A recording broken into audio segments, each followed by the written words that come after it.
In a kingdom full of happiness and joy, the king and queen lived. They dreamed of only one thing, to have a child. When they had already lost all hope, their daughter was born.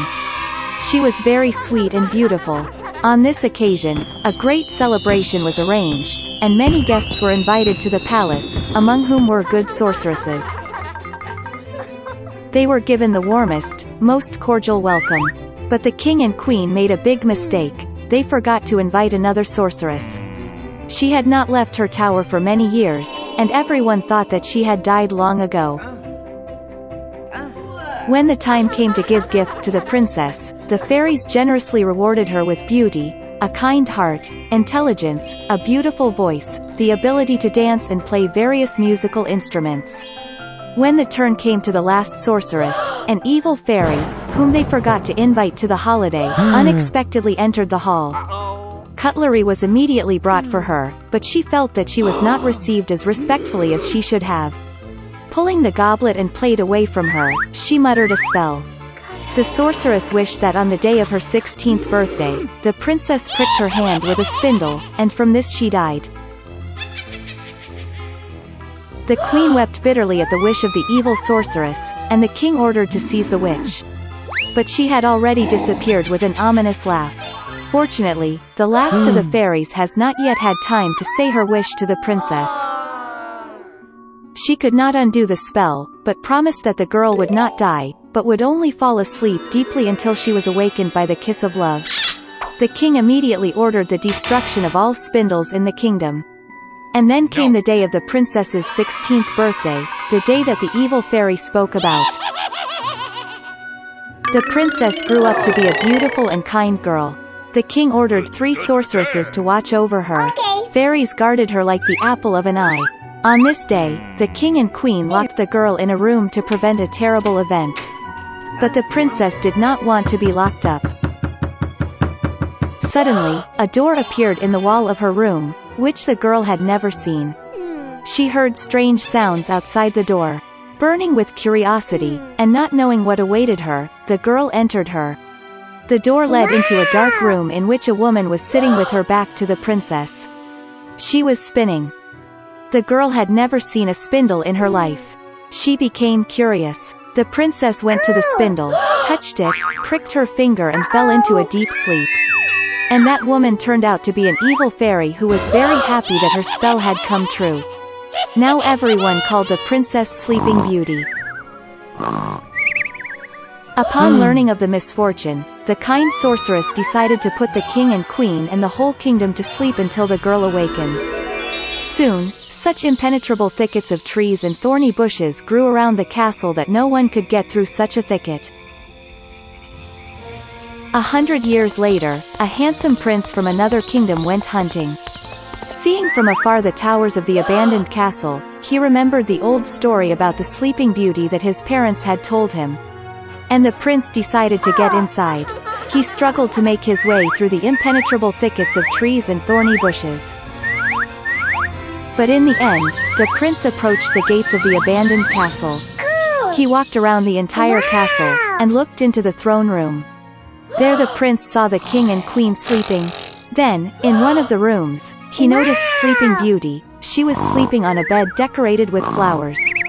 The prince went to the bed, looked at the beautiful princess, and felt love fill his heart.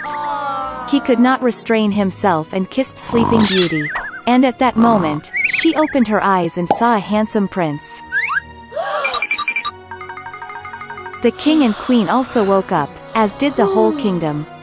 They were overjoyed. And in honor of the bride and groom, the most beautiful wedding that the world has ever seen was arranged right there. Since then they have lived happily ever after. Once upon a time, a cunning and narcissistic fox lived in a dense forest. She deceived everyone, so none of the animals trusted her, and did not want to be friends with her. Soon the fox got tired of being alone, and she invited her neighbor Crane to dinner. At first, the crane refused, remembering that the fox cannot be trusted. But the fox convinced him, saying that except for him, none of the animals wants to be friends with her. And most importantly, the fox invited him to become best friends. Crane was glad of this invitation and after a while went to visit. The fox's soup was very aromatic. After setting the table, she sprinkled the food into large plates. The fox invited the crane to the table and began to eat her soup with pleasure. But the crane couldn't taste it out of such a flat dish. He unsuccessfully banged his beak on the plate, and in the end remained hungry. The crane was upset, thinking that the fox was very inattentive to him. But he was a guest at her house, so he did not say anything about his resentment. Meanwhile, the fox finished the soup to the last drop. Seeing that the crane was about to leave, she asked in disbelief if he liked the dinner. No. The crane politely said goodbye and went home hungry and upset. After a while, the crane decided to teach the fox a good lesson. He went to his girlfriend and politely invited her to dinner. Lisa was very happy with the offer and agreed. Having prepared dinner, the crane took out 2 tall and narrow jugs for himself and the fox. He set the table and put the food in the jugs. By this time the fox had come. She was very hungry. The crane invited the guest to the table, and the friends proceeded to dinner. The fox tried to eat from a narrow jug, but nothing came of it, because the vessel was too narrow. Meanwhile, the crane ate with ease with its long beak. When he finished, he saw the fox trying unsuccessfully to eat. Crane asked if she liked the dinner.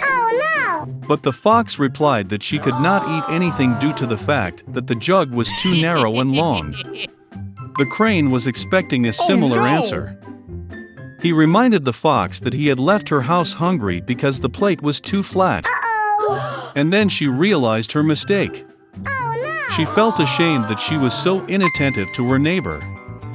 Lisa apologized and said that she could not even think that he would not be able to eat from such a plate.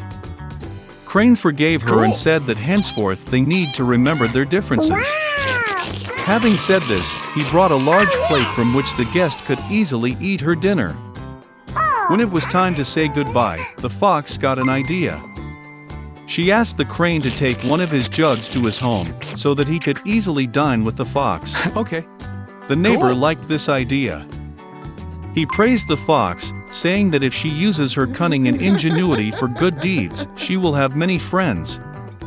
The fox and the crane laughed merrily. They have been best friends ever since. After some time, the crane came to say goodbye to its neighbor before heading to warmer lands. Left alone, the fox got bored. But she never forgot the words of the crane. Since then, the fox stopped thinking only about herself and found real friends among other animals in the forest.